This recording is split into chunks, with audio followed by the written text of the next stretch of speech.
So you're sitting there, staring at your phone, surrounded by textbooks you haven't opened, with an exam just around the corner. Your coffee's gone cold, your energy's fading, and somehow you've convinced yourself that watching just one more video will help. I get it. I've been there too. But here's the truth. It's not too late to turn things around. I'm about to share the exam preparation secrets that top students use. Not the obvious stuff you've heard 1,000 times, but the psychological hacks that actually change how your brain processes information. First, let's talk about what your brain craves. Novelty. Ever wonder why you remember random TikTok facts but forget what you studied yesterday? Your brain prioritizes information that engages multiple pathways. Instead of rereading the same paragraph until your eyes glaze over, try this. Create a mental movie of what you're learning. If you're studying science, visualize the processes happening. Imagine explaining the concept to a friend. Then teach it back to yourself out loud. When you transform information from words on a page into a multisensory experience, retention jumps by nearly 70%. Your brain doesn't want more information. It wants different ways to process the same information. Now for the strategy that saved my GPA, reverse engineering. Most students make the critical mistake of starting with Chapter 1 and reading linearly. That's like preparing for a basketball game by reading about the history of basketball. Instead, work backwards. Get your hands on past exams or practice questions first. Review them before diving into your materials. This creates what psychologists call a knowledge gap. When your brain registers that it's missing crucial information, it becomes hyper-receptive to filling that gap.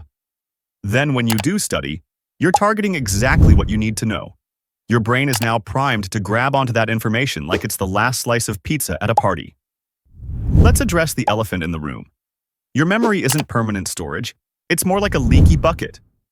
This is where most students crash and burn. They cram for 8 hours straight, feeling productive, but by exam day, that information has evaporated. The science is clear. Your brain strengthens neural pathways through strategic repetition. Try the 3-2-5 method.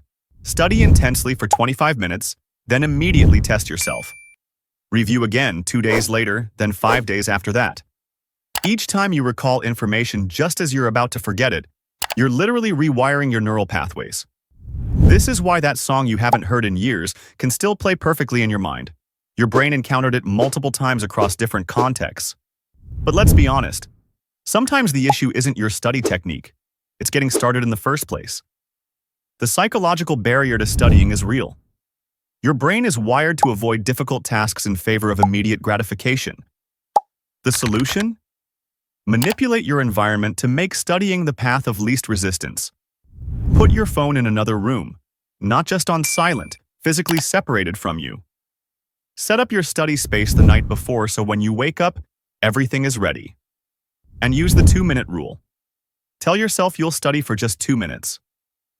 The hardest part is always starting. But once you begin, momentum takes over. Your brain experiences what psychologists call task continuity bias, the tendency to continue what you've already started.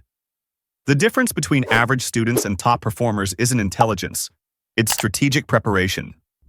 Top performers don't study more, they study differently. They understand that the brain isn't a computer with unlimited storage. It's a prediction machine that prioritizes what it deems important. Make your material important to your brain by engaging with it actively, testing yourself consistently, and creating the right environment for focus. So close this video now, not to watch another one, but to implement just one of these strategies. Your future self, walking confidently out of that exam room, will thank you.